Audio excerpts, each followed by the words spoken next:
Hey guys, I'm back with another video on JavaScript console. I'm your host Amit Agrawal. Let's just get started on timer functions. So there are a couple of functions available in the console API which are related to the timer. Timer means it will create a timer under the hood so that you can measure performance or you can measure a time, how long that function took or how long that any execution of code has taken. So this can be measured by the timer functions available here. So first of all, we will see the time. So console.log, or there is a one more method, time, and you need to provide a name, timer name, which I would say, let's say it can be XYZ also, you can name it whatever you want, but I would say total time, right?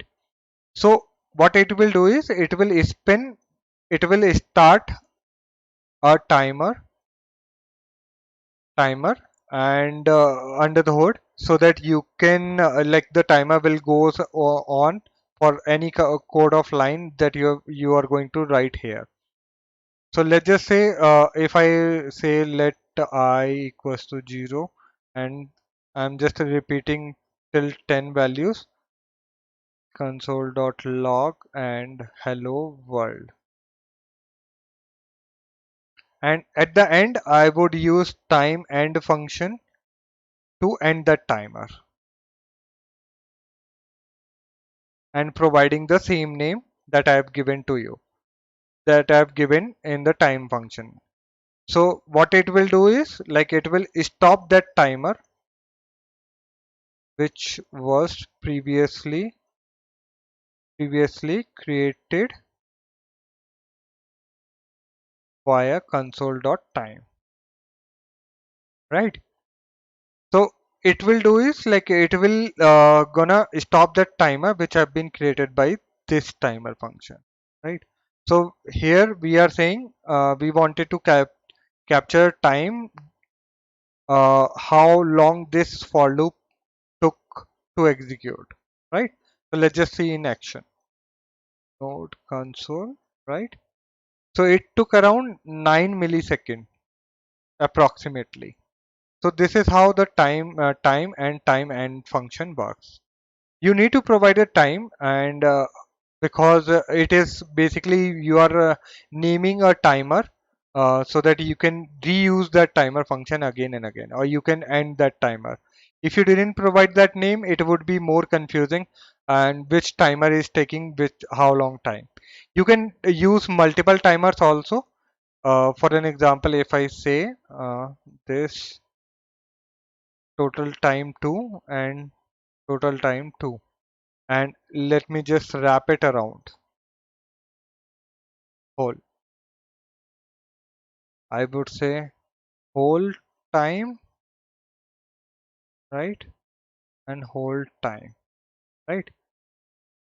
So it will first of all it will create a one more timer here, and for this for loop, right?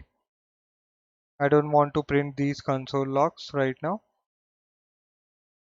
For this for loop it will create another timer, and for this for loop, like for all these for loops and these console logs, it will create a whole time, right? So let's just see in action. So total time to taken 0.68 and 5 millisecond has took around to complete whole activity, right? So this is how you can create multiple timers up to there is a limit up to 10,000. You can create 10,000 timers, right? So so these were the quite a bit timer functions here. Time is starting the timer and ending the timer. Now we will see the time log. Time log is basically just to show the current timer is track. What do you mean by that? We'll see in a moment. Let's see if I say time log, right? And I'm gonna say hold time. It means time log will print out the current value of this timer which have been started here, and it is going to print for each and every iteration that this is going to perform, that how much time it took around to perform this iteration, right? So let's just see in action. So whole time, right? It is for each and every iteration, it is printing that timer. It is not stopping the timer, but it is just printing the timer value, current timer value. Will log the current timer value which was started console.time, right? So this was the timer started, and this is the logging that current value of that timer. So let's just say it has passed 2 millisecond, and then after you are logging that function. So these are quite useful while measuring a performance of a complex function. So there you can use these kind of functions available. So there is one more method available which is related to the performance. So this is available in the Chrome timeline panel, which we will see in a moment. So this let me just copy paste this code so that I can show it to you. Go to the console. Yeah, yeah. So let me just time and right. So here I'm saying time is temp and whole time is temp, right? So it is just printing right now time is temp. If I this is a performance tab panel which is available in the Chrome. So if time stamp, what it does is basically it will create a stamp marker in the timeline performance. So let's just say if I hit the button so that I can record any kind of event or activity that I'm going to perform inside this browser for performance thing, and now I'm hitting that code piece of code so that I can run that loop, and we'll see. So it will generate a timeline performance, and we are interested in this one.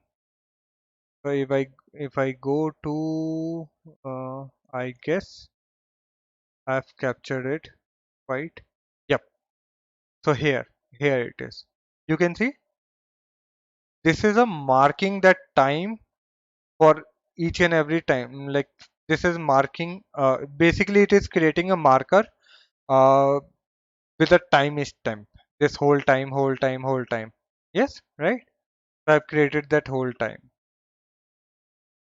So this is useful while measuring a performance in Chrome. While if you are using any feature and you are calculating a time, or you are seeing that in activity here, you can measure it via this time feature, right? So I'll create a separate video on timeline how you can use these things. But right now we are focused on timer functions.